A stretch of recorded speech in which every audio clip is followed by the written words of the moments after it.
नेहासोबत आयुष्य काढायचं ठरवलंयस ना तू? मग तू नेहासोबत आयुष्य काढायचं ठरवलंयस ते तिच्यावरच्या प्रेमापोटी का शिवावरच्या रागापोटी? आतापर्यंत माझ्यावरच्या रागापोटी तो कसाही वागला, वाटेल ते बोलला, मला घरातनं बाहेर काढलं, पण आता बस झालं ना पप्पा. हे बघा, त्याला जाणीव झाली पाहिजे, त्याला माझ्या प्रेमाची किंमत कळली पाहिजे. आणि तुम्ही नेहमी म्हणता ना की खरं कधी लपून राहत नाही, ते कधी ना कधी बाहेर येतच. हो, शिवावर माझा राग आहेच आणि कोणापासून काही लपून राहिलं नाही ना आता. पण त्यामुळे हा निर्णय नाही घेतलाय मी. मग का घेतलास? कारण मला नेहा योग्य जोडीदार वाटते. ठीक आहे, मग एक बाप म्हणून मी तुझ्या पाठीशी उभा राहीन. पण आशू, तू घेतलेला हा निर्णय इतर कुठल्या भावनेच्या आहारी जाऊन जर घेतला असशील ना, तर एकदा नाही 10दा याचा विचार कर. येतो मी. Good night. Good night. मला हजारदा कोणी विचारलं ना तरी माझं उत्तर एकच असणार आहे पप्पा, की माझं आशूवर प्रेम आहे. आणि त्याचं माझ्यावर असलेलं प्रेम त्याने कबूल नसलं केलं ना तरी मला त्याच्या डोळ्यात दिसलंय, आणि मला ते कबूल करून घ्यायचंय. आणि या सगळ्यात माझ्याबरोबर कोणी नसलं ना तरी मला चालेल, फक्त तुम्ही माझ्या सोबत पाहिजे, हीच गोष्ट खूप महत्वाची. काय झालं बोल ना. थँक्यू. आता काय झालं? खरंच म्हणजे तू जो निर्णय घेतलास ना तो मला खूप आनंद झाला. अगदी योग्य निर्णय घेतलास आशू तू. मला असं वाटलं की मी जो विचार करत होते तोच विचार आता तूही केलास. स्वतःच्या भल्याचा विचार. आणि मुख्य म्हणजे आई म्हणून मी कुठे चुकत नव्हते हे तुझ्या निर्णयाने सिद्ध झालं. आई, मला पण तुला काहीतरी सांगायचंय. मी ना हा निर्णय घेतला काल. मी बोललो तुमच्याशी आणि मग मी भाऊंशी बोललो, तर त्यांचं असं म्हणणं होतं की एक मिनिट. भाऊंना शिवाबद्दल खूप आत्मीयता वाटते, त्यामुळे ते त्याच उद्देशाने सांगणार तुला. पण आता तू तुझा निर्णय घ्यायला सक्षम आहेस.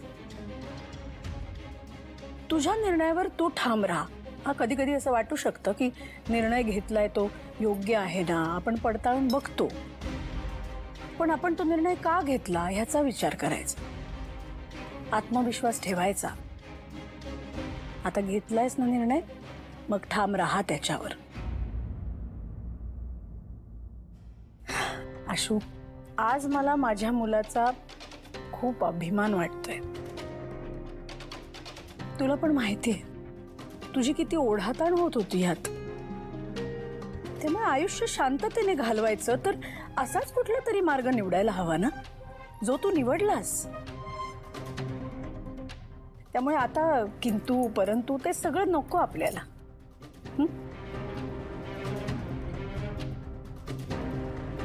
बरं चला, खूप काम आहेत आणि वेळ कमी आहे बाबा.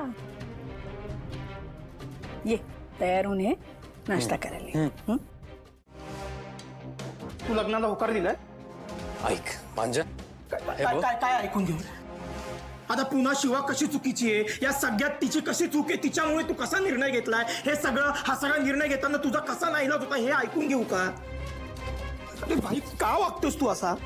तुला 1000 वेळा मी सांगितलं की शिवासारखी चांगली मुलगी पुन्हा तुझ्या आयुष्यात येणार नाही. भाऊ तुला समजावतात, काका काकू समजावतात, तरी तू हा निर्णय का घेतला यार?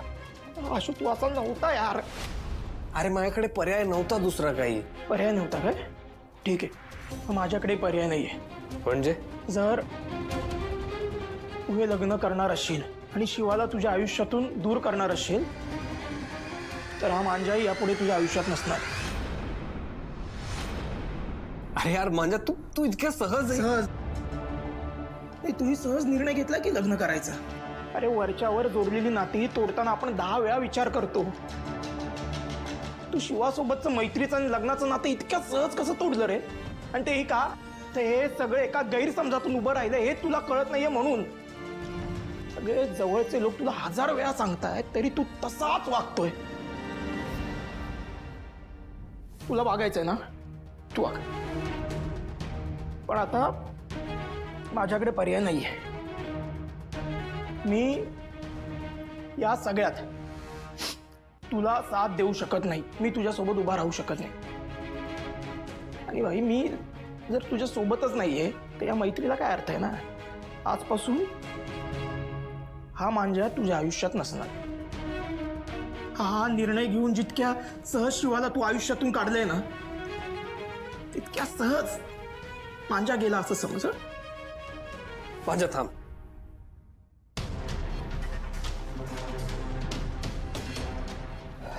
हे बघ, तू तुझ्या निर्णयावर ठाम आहेस ना.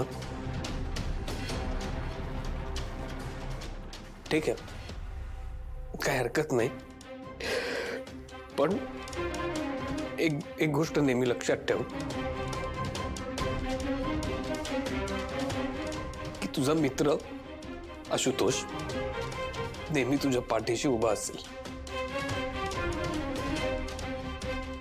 तुझ्या एका हाकेवर कधी केव्हाही मी इथेच असेन. मंजा, मी इथेच असेन.